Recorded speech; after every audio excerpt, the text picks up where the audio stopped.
I heard a story, and it's probably not a true story. It's probably just a preacher's story, but it's a good story, about a man and his son who were out hunting. And the climate was kind of dry, and the brush was kind of, dry and burnable around them. When off in the distance, they saw a brush fire coming towards them very suddenly. And the father looked at the terrain around them, and he instantly understood that brush fire is moving so fast, the wind is driving it in our direction. We cannot outrun it. We cannot find shelter from it. We will be burned up by that brush fire rushing towards us. And so you know what he did with his son? He gave his son some matches.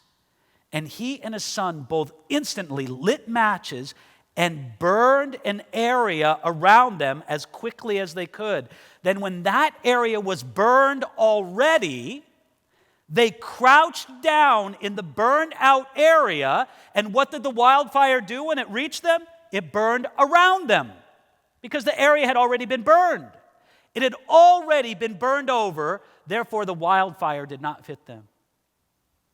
Listen, the judgment of God is like a wildfire coming your way. The only refuge you and I have is to go to the burned out area of Jesus himself.